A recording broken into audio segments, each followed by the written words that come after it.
Hello and welcome, and we have a new PTR patch for WarCraft 3. That means that within a week or two we might have these changes hitting the live server. So let's analyze, deep dive, and see what this little patch brings us, with Kaivax posting a new PTR build was deployed a few hours ago. So here we go.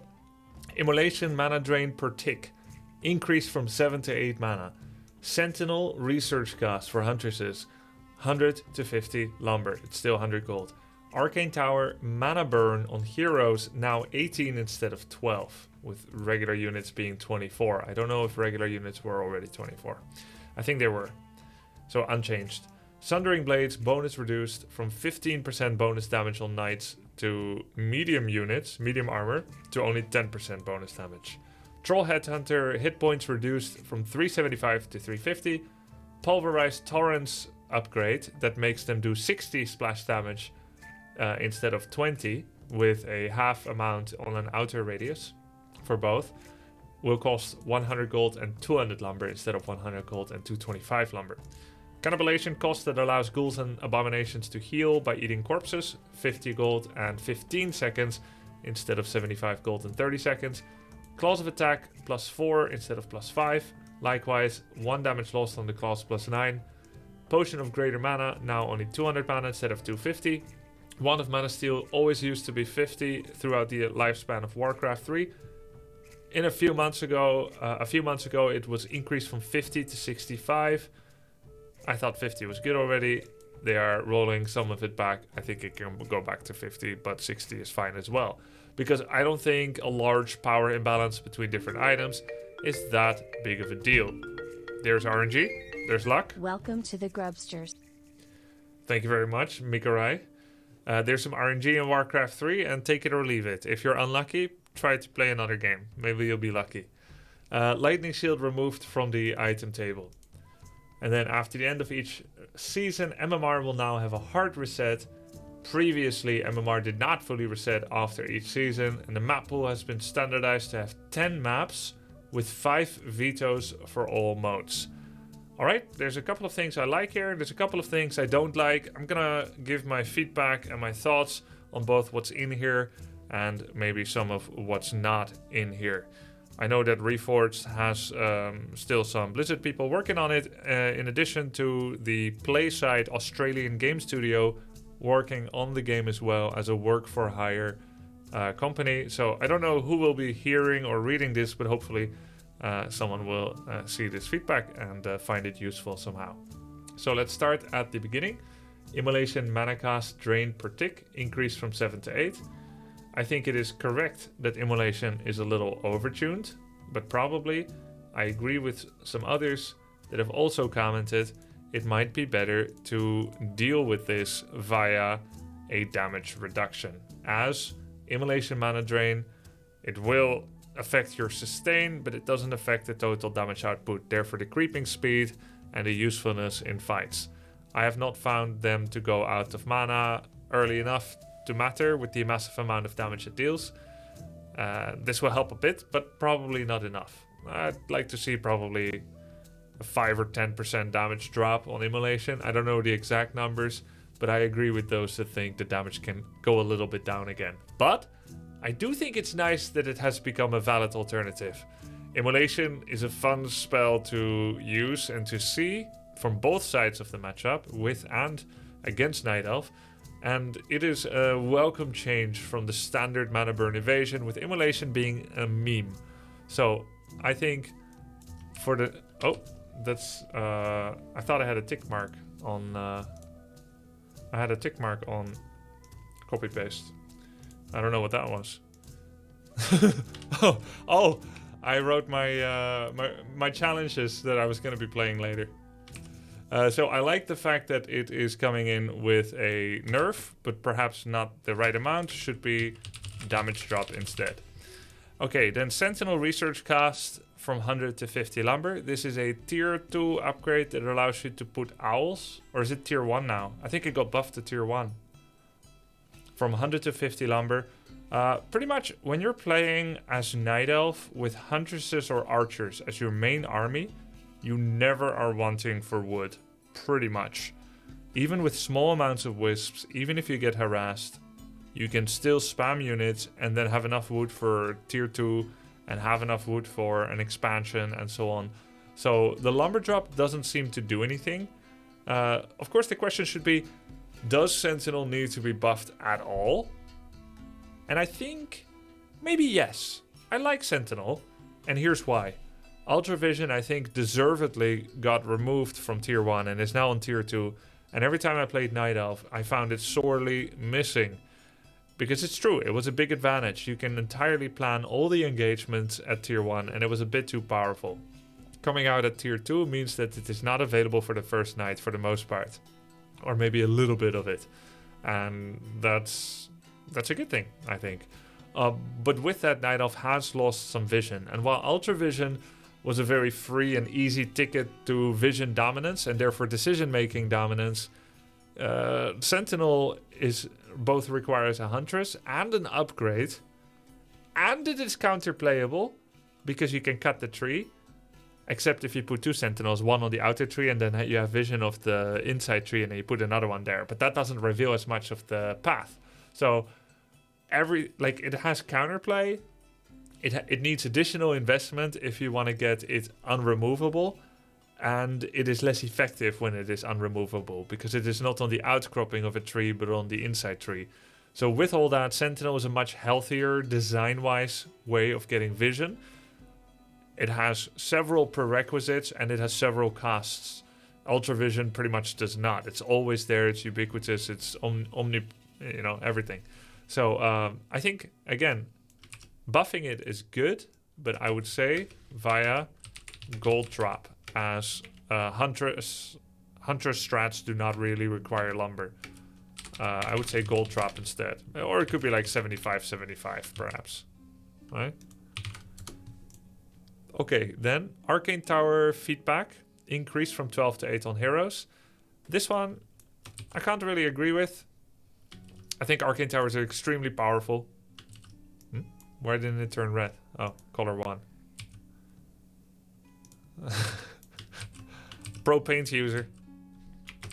I think Arcane Towers are already extremely powerful and they do not require any buffs. The main way to counterplay Arcane Towers is to not go inside them.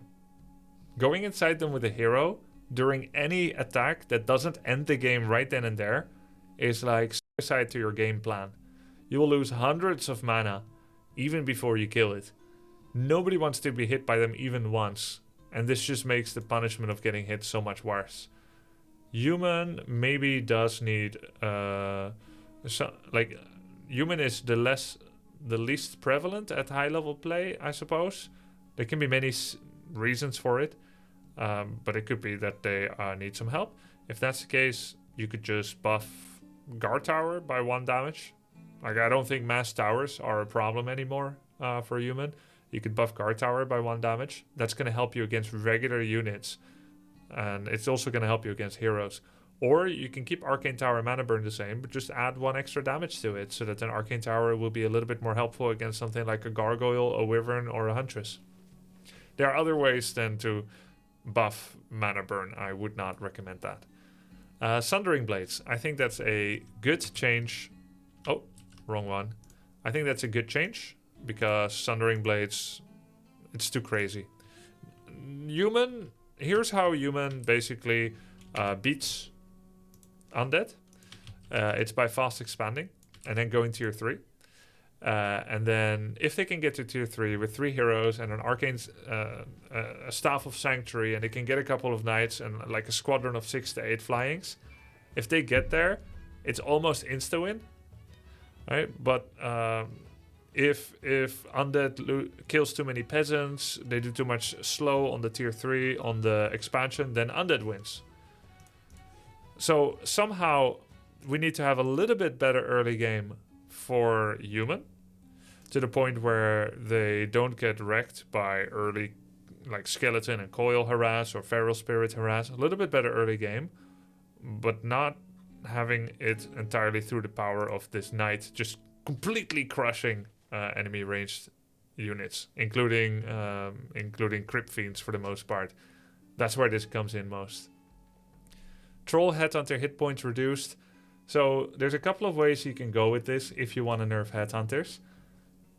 I'm not sure they need to be, but I don't disagree that they could be. They are quite good, but Headhunters are getting trashed also by Undead. Undead kind of the best race right now, and Undead is killing Headhunters quite well, and any health reduction just makes Coil Novaing them that much easier.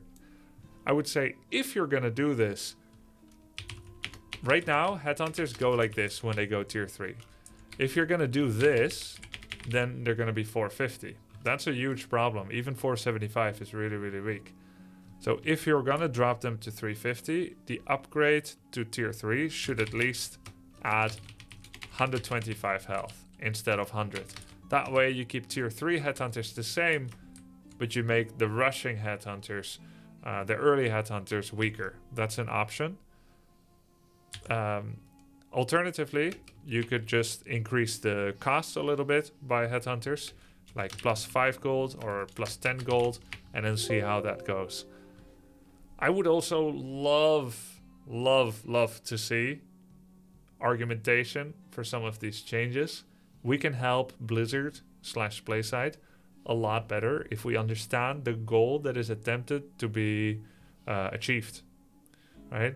Because everyone has their own ideas on balance. I have my own ideas. Other creators, other streamers, other pro players have their own ideas. Then there's the Reddits and the chats, hive minds and stuff, or the individuals. And then whatever Blizzard and Playside are thinking. So if we know the goal, then we can help to create new suggestions that can achieve the goal better without affecting other things. So I would say plus 5 or 10 gold might be nice. Not HP change. Pulverize cost, I think that's a good change because Torrents are one of the least useful units in the game. And Pulverize is a really big investment that is tough to get enough lumber for, usually. Pulverize is not worth it to upgrade for a single Torrent. So you're talking about you need at least 2 Torrents, probably 3, in order to make Pulverize matter. Right? If you make 1 Torrent, you're generally not going to get the upgrade.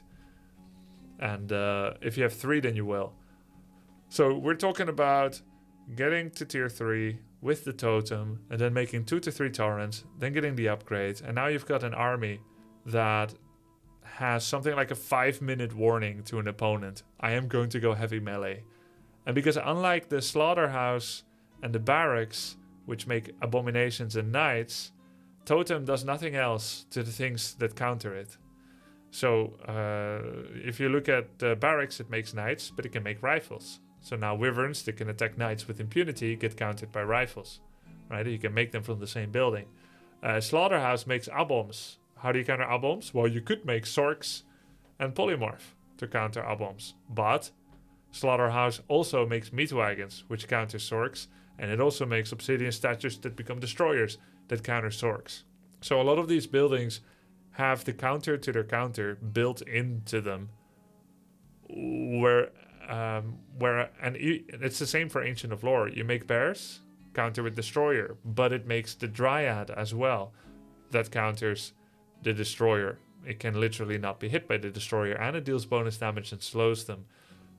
For the Tauren Totem, it makes 2 units that both get countered by Chimera Destroyers, right?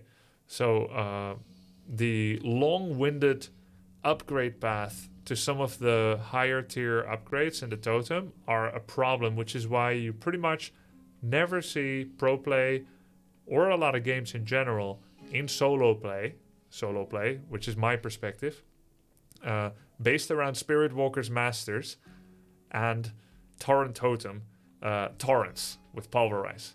We pretty much never see these. In fact, I went for 2 tournament strategies in 2005 and 6 in the European Championship against a French human player, and I managed to win 1 game with Mass Walkers, Mass Master Walkers, in fact, no Torrents, and another game with Torrents with Pulverize and Bloodlust. But since 2006, I don't remember a normal strategy being based around either Master Walkers or Torrents in the following 17 years. I don't think there has been one strat by any pro player using Master Walkers or Torrent. So making them a little bit more accessible could be nice. Pulverize is one of them. And another one that I would recommend is Master Walker training time to go down. It takes a long time to make them. And additionally, Walker production time is 35 seconds, which is, no, 38 seconds, which is 3 seconds more than a Druid of the Claw, which is 4 pop. It's also more than every other 3 population unit in the game. Statue, I think, is 28 seconds. So it takes a long time to make. Then you need master training, and then you want to have torrents and pulverize, and everything gets countered by a single chimera or like a couple of destroyers. So there's a big investment. I'd love to see Walker production maybe go down to like 36, 34, something like that. And maybe master training to go down a bit. Which brings us to another point. Should master training go down to for all units? So we have, which units do we have? We have talents. We have, what else does Night Elf have? Druids, right? Druids of the Claw. So we have bears. We have talents, bears. We have sorks, priests. Then walkers, doctors, shamans. And then necros and banshees. So these are the master units that we have. And I would say among all of those, we should point out which should and which should not drop in timing based on the prevalence of use if we are going to be doing this. So I think for the Druids of the Talon, they already are fitting a tight timing window and purpose against Orc that should not have them go up to come up faster. Same thing with bears. Bears are very well balanced in general, and they should not have their master training go down. But for sorceresses, polymorph pretty much never gets used, right? We don't see any strats based on polymorph. Is making them come out a little earlier perhaps a good way to drop to make them valid sometimes? Doesn't even have to be the cost, can just be the time. Priest Inner Fire, we see priests getting used with Inner Fire, and this means that they do not have to have their timing go down.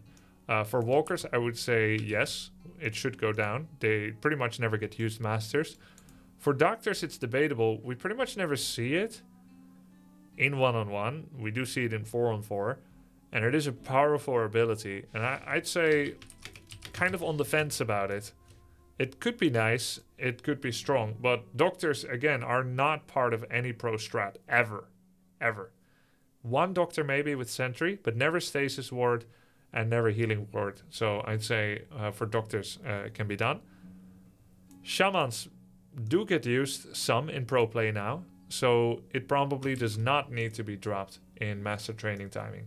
Necromancers do not get used, so maybe it could be nice to try, if that's an avenue we're willing to explore, to drop their master training time. Just to be clear here, do not drop. And then for Banshees, Banshees is an interesting one. We have seen pro play examples of Banshees. Well, I got Bansheed by Ted in 2009.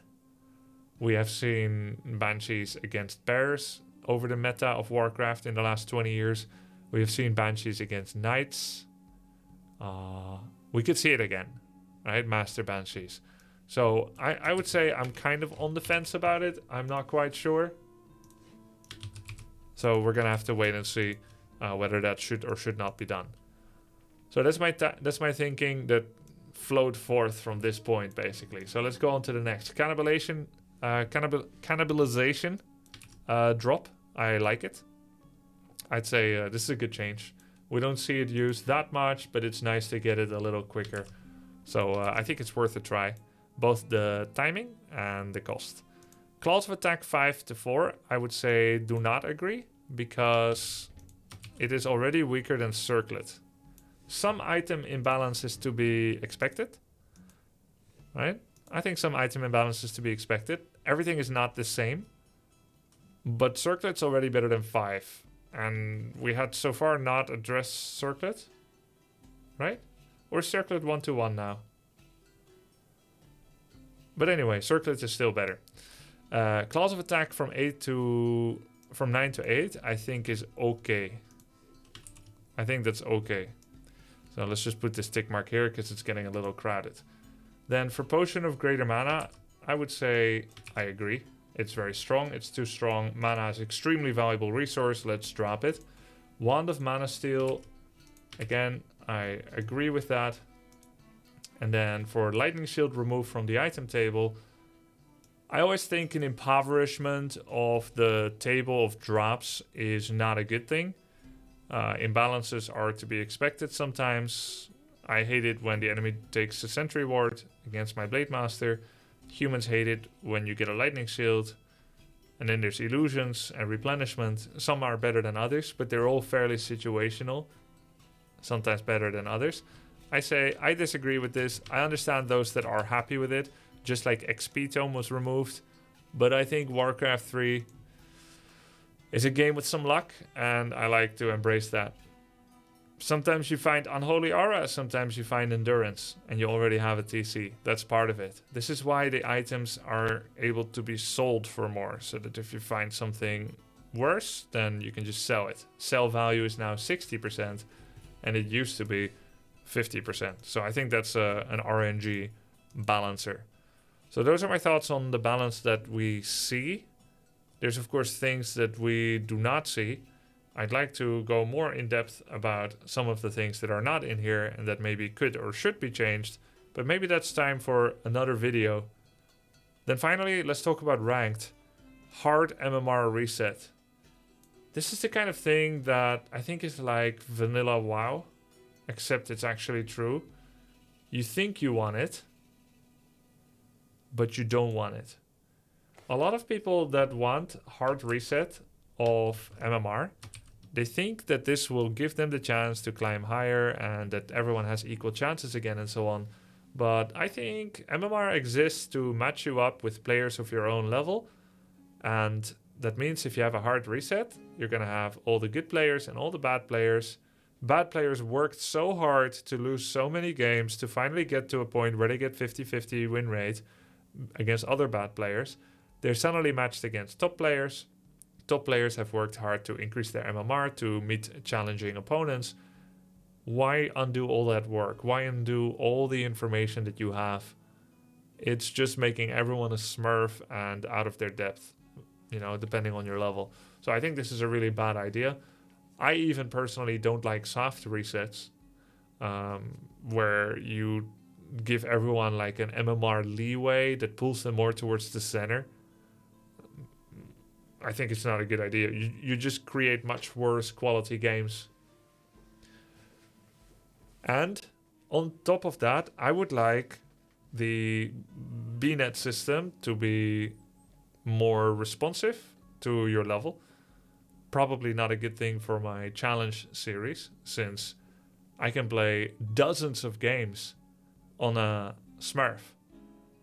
And it will take maybe 50 or 100 games to reach my level. But instead, because the MMR system responds so slowly, I can play dozens and dozens or 100 games and keep beating people that are not as good as me. Whereas if I play on W3 Champions with a new account, if I do 5 trollish strategies and win, I'm getting to like the big boys. That's how fast the system responds. It's like, oh, you keep winning? Well, if I want to play on a lower MMR, then BNet is better because it's so slow to respond. But that doesn't make it a good ranked system. Selfishly, I like if it stays this way.